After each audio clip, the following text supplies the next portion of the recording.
Bien le bonjour, bienvenue. Aujourd'hui mes petites pépites, on est dimanche et qui dit dimanche dit thread d'horreur sur ma chaîne YouTube, tu connais. Mais ce que tu sais pas ou ce que tu sais peut-être, c'est que là, demain, on commence la semaine de l'horreur.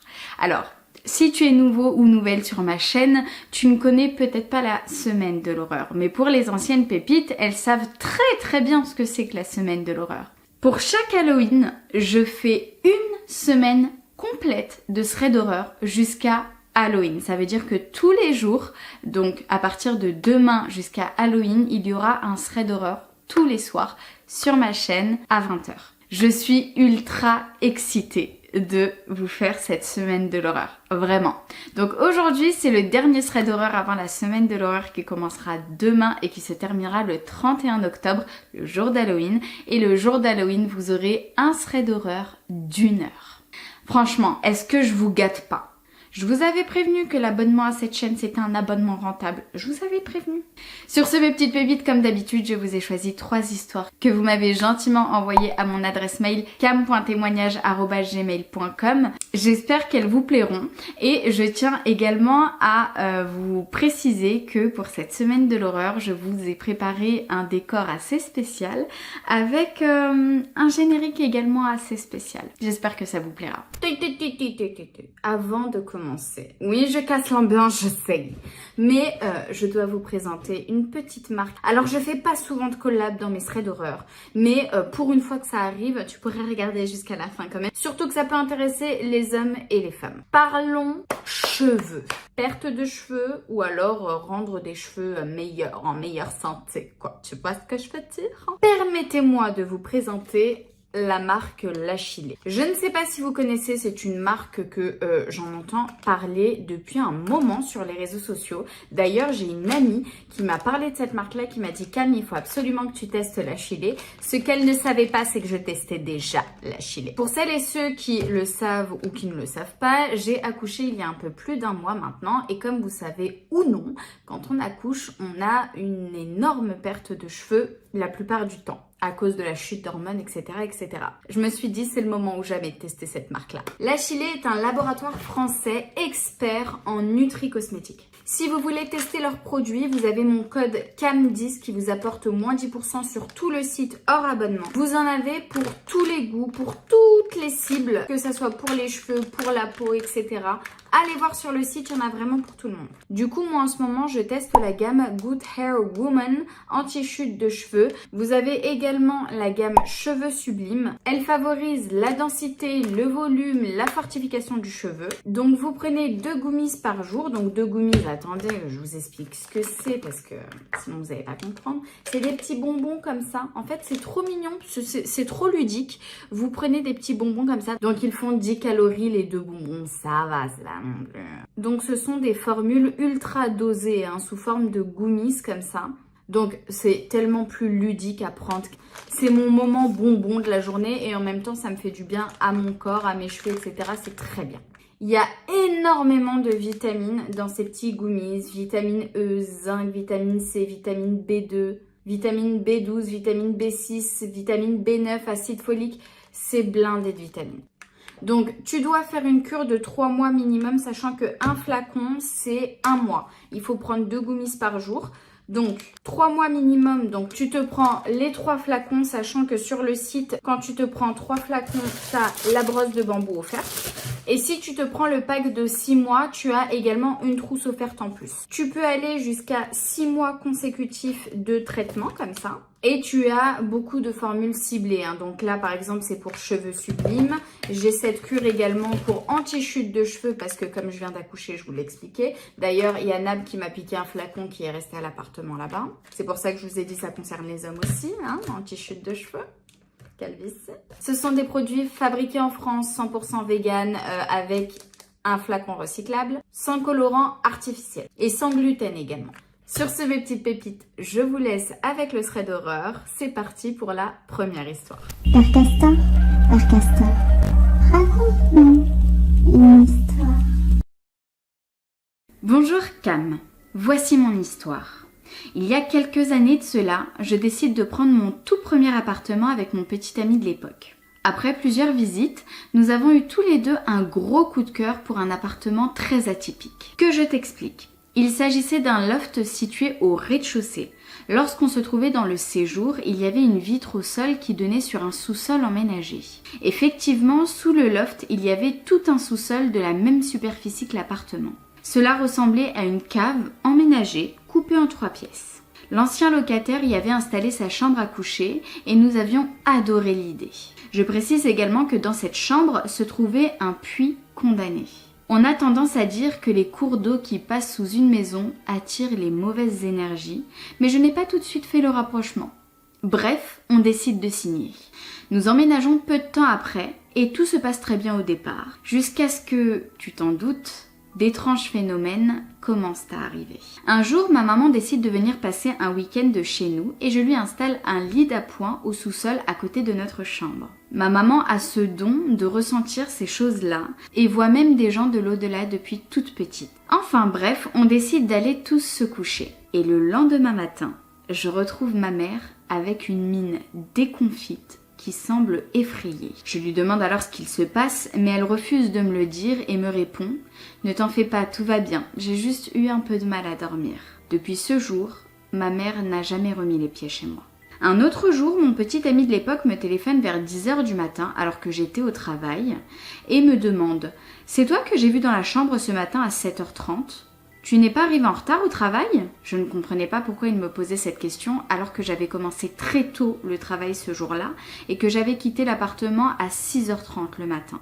Quand je suis rentrée le soir, nous en avons discuté et il m'a dit avoir vu la silhouette d'une femme à l'entrée de la chambre se tenant debout sans bouger en le fixant.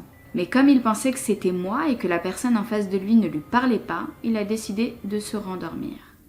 L'ambiance commençait à s'alourdir de plus en plus et j'étais de moins en moins rassurée à l'idée de descendre dans cette cave me coucher. Je faisais de plus en plus de cauchemars la nuit et je me réveillais toutes les nuits en sursaut, jusqu'à ce fameux soir. Mon petit ami était descendu se coucher avant car il commençait tôt le travail le lendemain. Quant à moi, j'ai voulu rester un peu en haut pour regarder un film et pour, je t'avoue, retarder le moment d'aller me coucher dans cet endroit. Mais bref, vers 1h du matin, je décide d'aller me coucher et je finis par descendre. Une fois dans le lit, j'essaye de fermer les yeux, mais soudain, je sens des coups sous le matelas au niveau de mes pieds. J'ouvre d'un coup les yeux et me dis que je dois avoir des hallucinations et que peut-être j'étais entrée dans un demi-sommeil sans m'en rendre forcément compte. Je décide alors de fermer les yeux à nouveau. Le matelas se met à bouger dans tous les sens. Oui, Cam, comme dans un film d'horreur. J'avais l'impression qu'il y avait une personne sous le lit qui soulevait les lattes. C'est parti de mes pieds jusqu'à ma nuque. J'étais terrorisée. Je me mets à crier, à hurler, à retirer la couette pour voir si je ne rêvais pas. Mais non, le matelas était bel et bien en train de bouger. Mes cris ont réveillé mon petit ami qui s'est rendu compte à son tour que le lit était en train de bouger. Nous sommes montés en courant à l'étage et nous avons fini la nuit sur le canapé. Nous avons essayé tant bien que mal de retourner y dormir les nuits suivantes, mais j'entendais des voix qui provenaient du puits et j'entendais taper sous la trappe de celui-ci. Mais pardon ? Un soir même, j'avais entendu une femme chanter. Mais c'est une blague ? Un autre soir, j'entendais des coups au loin et lorsque je me suis réveillée, mon copain n'était plus dans le lit. Je l'ai retrouvé plus loin, debout, dans un coin de la pièce, en train de se cogner la tête dans le mur. Lorsque je suis allée le voir pour qu'il arrête, il ne se souvenait pas être arrivé jusqu'ici. C'était comme si qu'il avait été possédé, alors qu'il n'avait jamais fait de crise de somnambulisme de sa vie. L'ambiance était atrocement lourde et nous avons décidé de monter notre lit à l'étage afin de ne plus aller dans la cave. Tout se passait mal dans cet appartement qui était censé respirer le bonheur. Nous avons eu que des problèmes, des dégâts des eaux, disputes à répétition et grosse dépression soudaine de mon petit ami. C'en était trop. Nous avons décidé de faire venir un médium pour purifier l'appartement, mais celui-ci n'a pas voulu rester bien longtemps en bas. Lorsqu'il est remonté, il nous a dit de déménager au plus vite et que cet appartement était extrêmement négatif. Il n'a pas voulu me dire ce qu'il avait vu ou ressenti, et heureusement. Un peu plus tard, lorsque nous avons déménagé, je repris contact avec ce médium pour qu'il me dise ce qu'il avait vu. Il m'a expliqué qu'il avait clairement vu l'esprit d'une femme qui, à l'époque de la peste, avait fait de la sorcellerie dans cette cave et avait fait des sacrifices d'enfants puis il les avait jetés dans le puits. Sûrement la femme qui se tenait debout la fois où mon copain pensait que c'était moi, et que ce lieu est extrêmement malsain. Des années après, je n'oublierai jamais ce que j'ai vécu, et encore aujourd'hui, je fais des cauchemars dans lesquels je me retrouve coincée dans cette cave. Oh là là, mais ma pépite, mais au secours, ton histoire film d'horreur. Mais j'étais pas prête. J'ai lu le début, je me suis dit, elle va être excellente l'histoire, mais elle est extrêmement terrifiante surtout. Que dire, j'ai les frissons, je ne me sens pas bien, je tourne la nuit dans le studio, je peux vous dire que je vais appeler Nab en folie pour qu'il vienne me chercher. Ma pépite, quand tu m'as raconté que tu entendais des coups provenir du puits et que tu entendais des choses dans le puits, une femme chantait aussi. Attendez, j'entends des bruits dans mon appartement. Vous avez entendu? Je ne suis pas bien du tout. La semaine de l'horreur, elle a même pas commencé que je suis déjà en panique totale. Ça va aller, ça va aller. Du coup, je te disais ma pépite. Du coup, ce puits où t'entendais des trucs dedans. Non mais au secours, mais au secours. Le lit qui bouge comme ça, tout seul, mes films d'horreur. Vous avez réussi à dormir en haut. Mais moi, j'aurais plus jamais remis un pied dans cet appartement. Mais je sors carrément en pyjama dehors. Et je reviens que le lendemain, la journée, quitte à dormir dans ma voiture. Mais vous êtes tellement courageux, mais oh my god. Ou alors c'est moi qui suis une vraie tapette. Dites-le moi en commentaire, hein, mes petites pépites. Vous auriez fait quoi là, sérieusement? Waouh! Mais cette histoire, elle était terrifiante. Dites-moi en commentaire ce que vous en avez pensé de cette première histoire. Mais au secours. Au secours, heureusement que t'as déménagé. Et cette femme qui a fait des sacrifices d'enfants et a jeté leur corps dans le puits. Mais qui fait ça? Mais au secours, mais que Dieu nous en préserve de ces gens-là. Sur ce, mes petites pépites, je vous propose qu'on passe tout de suite à la deuxième histoire. Père Castor, raconte-nous une histoire. Bien le bonjour, hein, Camin. Bien le bonjour. Je m'appelle Myriam, j'ai 34 ans, je suis mariée, je suis une maman de 2 enfants et je suis une infirmière de bloc opératoire. Comme beaucoup de tes abonnés, je tiens à apporter ma petite part à ton édifice en te racontant une de mes aventures paranormales, et notamment la première qui m'a réellement remise en question et qui a déclenché toute ma curiosité et mes interrogations à ce sujet. Cela s'est passé il y a 14 ans. Un samedi soir, je vais passer la soirée chez la famille de ma meilleure amie. Un repas convivial, je précise que je ne bois pas d'alcool. Il est 23h30 quand je décide de rentrer chez moi. J'habitais à une vingtaine de minutes de chez mon amie, et à l'époque j'étais étudiante et je vivais seule dans un appartement en plein centre-ville de Dijon. Je pars donc de chez ma copine avec ma voiture, je me dirige vers le centre-ville, je prends la même route que d'habitude. Arrivée à 2 boulevards de mon domicile, je ne sais pas pour quelle raison, je me suis interrogée à ce moment-là en me disant que je trouvais ça bizarre pour un samedi soir à presque minuit qu'il n'y ait personne dans les rues. Bref, me voilà repartie après le feu rouge et après mon interrogation, lorsqu'un énorme coup de vent s'est mis à souffler dehors. Je me vois encore reprendre le volant de ma voiture à 2 mains tellement le vent était fort. Puis, je me suis sentie mal à l'aise, d'un seul coup, tout en conduisant. Je ne sais pas pourquoi, j'ai regardé dans mon rétroviseur intérieur, persuadée de sentir la présence d'une autre personne à l'arrière de ma voiture. Je regarde alors dans mon rétro, et là, Cam, je vois une femme blonde, cheveux longs, vêtue d'une robe blanche qui est assise derrière moi, sur le siège arrière. Elle regardait par la fenêtre et quand je l'ai regardée dans mon rétro, elle a tourné sa tête pour croiser mon regard dans le rétroviseur. Mon réflexe a été de freiner et de stopper la voiture immédiatement. J'ai décroché ma ceinture et je suis descendue de la voiture à toute vitesse. Sur la route, personne pour m'aider, pas une voiture, pas un chat, personne. J'ouvre la porte arrière de la voiture, bien évidemment, plus personne n'était là. Pour être sûre, j'ai passé ma main sur le siège où elle était assise, mais il n'y avait plus personne. Le vent s'arrête brusquement. Je reprends ma voiture pour finir ma route en roulant très doucement, surveillant dans mon rétroviseur qu'elle ne revienne pas et en me disant sans cesse dans ma tête « il va m'arriver quelque chose ». J'étais terrorisée, je n'ai pas crié, personne n'était là pour m'aider. Je rentre tant bien que mal chez moi, Je referme à double tour, je prends mon téléphone et j'appelle ma meilleure amie pour lui raconter ce qu'il vient de m'arriver. Mais elle n'a jamais décroché son téléphone cette nuit-là. Je n'ai pas fermé l'œil de la nuit, je n'avais sans cesse son visage dans ma tête. Sa façon de m'avoir regardée me tracassait. Je ne suis pas sortie de chez moi pendant les 3 jours qui ont suivi. J'étais persuadée que si je sortais dehors, j'allais avoir un accident ou qu'un malheur allait m'arriver. À l'époque, il ne se passait pas un jour où je ne voyais pas ma meilleure amie. Quand elle m'a appelée le lendemain pour me dire qu'elle avait vu mes appels de la nuit, qu'elle s'était endormie, je ne lui ai pas expliqué pourquoi je l'avais appelée. Je me suis dit qu'elle m'aurait prise pour une folle si je lui racontais. Alors, trouvant cela bizarre, elle a fini par venir à mon domicile le lundi, soit 2 jours après. Je n'étais toujours pas rassurée et elle ne comprenait pas pourquoi je refusais de sortir de chez moi. Je lui expliquais que je ne pouvais pas lui dire pourquoi, mais que j'avais un très mauvais pressentiment et que j'étais persuadée que si je sortais, il allait m'arriver quelque chose. Et c'est seulement des années plus tard que j'ai fini par lui raconter ce qui m'était arrivé ce soir-là. Je n'en avais pas eu le courage avant. Merci ma pépite pour ton histoire. J'ai vu que tu avais mis comme titre Dame Blanche. J'ai tout de suite pensé à la Dame Blanche quand j'ai lu ton histoire. C'est vrai qu'un samedi soir dans les rues, généralement, il y a des gens. Les gens sortent le samedi soir. Après, j'ai remarqué que tu avais ressenti tout de suite cette ambiance pesante en fait. T'as tout de suite trouvé que c'était bizarre, qu'il y avait personne dans les rues. Il y a eu un vent extrêmement fort jusqu'à il fallait que tu reprennes le contrôle de ta voiture. Et je pense que un djinn a voulu se jouer de toi. J'aurais eu tellement peur, mais j'aurais eu la même réaction que toi. Je serais sortie de ma voiture. Et toi, t'as eu le courage de ouvrir la porte arrière pour voir si elle était toujours là. Je pense que j'aurais appelé quelqu'un. J'aurais laissé ma voiture comme ça au milieu de la route, les portes ouvertes, et j'aurais appelé quelqu'un. C'est terrifiant, c'est terrifiant. Tu nous as pas dit comment elle t'a regardé, parce que tu nous as dit que son regard te terrifiait et tout.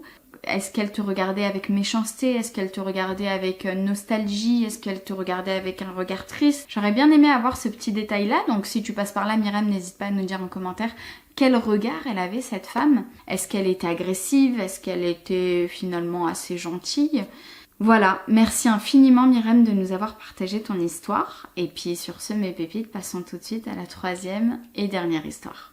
Père Castor, raconte-nous une histoire.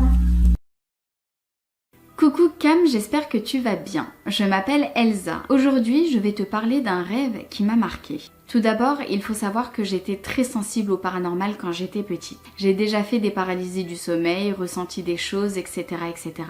Alors, au moment où je fais ce rêve, j'avais 7-8 ans. Et à cet âge-là, je n'arrivais pas à dormir seule dans ma chambre car je faisais souvent des cauchemars. Du coup, je dormais avec mon grand frère dans un lit superposé dans sa chambre. Ce soir-là, comme d'habitude, j'étais dans ma chambre et j'ai fait un cauchemar. Donc je suis allée dormir dans l'autre chambre, je me couche, tout va bien. Et quelques minutes plus tard, je me réveille en pleurs en appelant ma mère qui était au salon avec mon frère. Ils viennent en courant et me demandent ce qu'il se passe. Je leur explique que je viens de faire un cauchemar où je vois des bougies blanches allumées et un drap blanc avec quelque chose ou quelqu'un en dessous. Ma mère me dit de me calmer et que c'était sûrement un cauchemar, que ça va passer. Et donc je repars me coucher jusqu'au lendemain. En me réveillant le matin, je vois mon frère, pas bien du tout. Je lui demande ce qu'il se passe. Il me répond que ma tante, qui était malade depuis quelques mois, est décédée hier. J'étais jeune, donc je ne comprenais pas vraiment. Mais en grandissant, j'ai su que j'avais fait un rêve prémonitoire ce soir-là. Voilà mon histoire, j'espère que c'était pas trop long. Je te fais plein de bisous de la Réunion et à bientôt. Merci beaucoup Elsa de nous avoir partagé ton histoire. J'ai trouvé ton histoire hyper intéressante parce qu'elle m'a rappelé ce que m'a dit ma tante il n'y a pas si longtemps que ça. Faut savoir que ça fait des années que ma mamie elle est alitée, donc elle est dans son lit, elle est très malade, elle ne peut plus marcher. Malheureusement elle passe les derniers moments de sa vie dans un lit très malade, elle n'est plus trop là, ma grand-mère. Elle ne reconnaît même pas sa fille, etc. Elle nous reconnaît d'ailleurs plus du tout, la pauvre, Allah yashfiha. Et donc ma tante m'a raconté que mamie, donc ma grand-mère, lui a dit un petit moment avant la mort de mon père, ma grand-mère a raconté à sa fille qu'elle avait rêvé qu'on faisait la toilette mortuaire de quelqu'un dans son rêve. Et donc ma tante qui était très très proche de son frère, donc mon papa, Allah yarhamou, a appelé mon père, tu vois, et lui dit oui, mamie, elle a dit qu'elle avait fait un rêve que elle voyait quelqu'un se faire le lavage mortuaire. Et mon père, il lui a dit ne me parle pas de ça s'il te plaît, c'est bon. On passe à autre chose. Elle a trouvé sa réaction assez bizarre, ma tante, parce qu'elle s'est dit... En fait, elle a senti comme si que mon père avait peur que ça soit lui, la personne que sa maman a rêvée, en fait. Et c'est vrai qu'avant de mourir, quelques mois avant de mourir, mon père me parlait beaucoup de la mort. Il me parlait de testament, il me parlait qu'il voulait être enterré dans le même cimetière que Malek, il me disait que le jour où je meurs, et il me disait tout le temps ça, et moi je lui disais mais papa, pourquoi tout le temps tu me parles de la mort? Et il me dit mais on sait jamais, on sait pas quand est-ce que quelqu'un va mourir, tu vois. Je sens, en fait, j'ai l'impression que mon père sentait qu'il allait mourir. Et donc, comme ma tante lui raconte cette anecdote, en fait, du rêve que ma grand-mère a fait, mon père, il veut vite passer à autre chose parce qu'il a l'impression que c'est lui, en fait, la personne qui va être lavée. Effectivement, quelques temps après, mon père est décédé et il a fait bien évidemment le lavage mortuaire avant d'être enterré. Et on pense très sincèrement, avec ma tante, que ma grand-mère... a dû rêver, avoir un rêve prémonitoire de la mort de son fils. Donc c'est pour ça que j'ai choisi ton histoire, parce que les rêves prémonitoires, moi personnellement j'y crois. Je sais que ma maman est très sensible à ça, elle en a déjà fait. Moi j'en ai jamais fait, mais c'est vrai que moi j'y crois. Donc je te crois. Merci infiniment pour ton histoire Elsa, qui m'a vraiment fait rappeler le rêve de ma grand-mère. Sur ce, voilà mes petites pépites, ce thread d'horreur est terminé, j'espère qu'il vous a plu. S'il t'a plu, n'hésite pas à lâcher un like, tu sais à quel point ça nous apporte du soutien aux créateurs de contenu. Également à t'abonner, alors ça c'est le summum, le pompon sur la Garonne. Franchement ça te coûte rien, mais nous ça veut dire beaucoup. Je te laisse mes réseaux sociaux par-ci par-là, TikTok et Instagram, j'y suis active tous les jours, donc n'hésite pas, vraiment on s'éclate sur ces réseaux sociaux également. Si t'es resté jusqu'à ce moment de la vidéo, n'hésite pas à me mettre en commentaire le mot « j'ai hâte ». Tu vas comprendre pourquoi. Sur ce, moi je suis extrêmement excitée à l'idée de te dire à demain pour le premier thread d'horreur de la semaine de l'horreur. Je t'embrasse très très fort, à demain. Et surtout, ne regarde pas derrière toi. Ring around the rosy.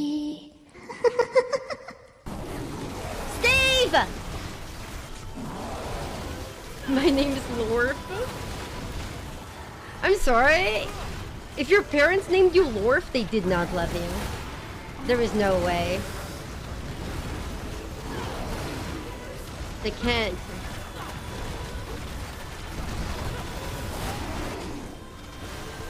That wasn't too bad. Steve, he's so large. I have started to dream of the Horadrim. Last night they came to me, bellies ripped, bones broken. He wants them dead. I don't know why, and I don't really care. I kill them, and maybe I start dreaming my own dreams again. The beast knows the old man sent. We leave at dawn. He was tracking Lorath with this creature. Your name is